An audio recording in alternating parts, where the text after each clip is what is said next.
Diarrhoea వచ్చిందో వాళ్ళందరికీ వివిధ హాస్పిటల్లో టెక్కలు కానీ శ్రీకాకుళం కానీ పంపించడం జరిగింది. వాళ్ళందరికీ బ్లడ్ శాంపిల్స్ కూడా తీయడం జరిగింది. దీన్ని పూర్తిగా మనం గుర్తించలేకపోయాం.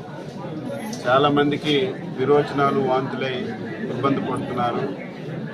ఈ టెస్టుల్లో ఒకళ్ళిద్దరికి క్రియేటినిన్ కూడా పెరిగినట్టుగా రిపోర్ట్లు వచ్చాయి.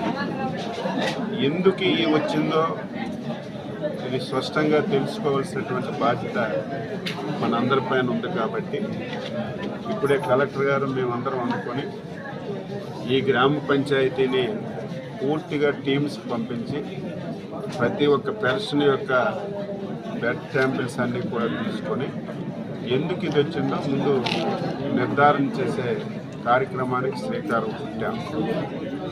రెండవది, వివిధ కారణాలు చెప్తున్నారు.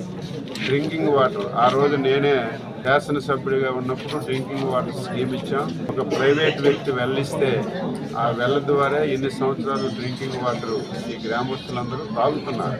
ఎప్పుడూ అటువంటి సమస్య కూడా లేదు.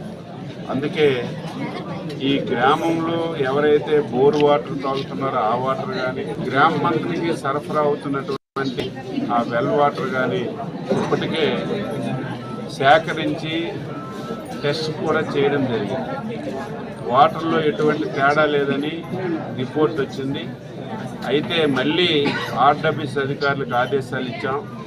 ఇక్కడే కాకుండా విశాఖపట్నంలో ఇంకా వెల్ ఎస్టాబ్లిష్డ్ ల్యాబ్స్ ఉన్నాయి. అందులో కూడా ఒకసారి వాటర్ టెస్ట్ చేసి వాటర్లో ఏమైనా ప్రాబ్లం అది కూడా తెలుసుకొని దానికి కూడా చర్యలు తీసుకోవడం జరుగుతుంది.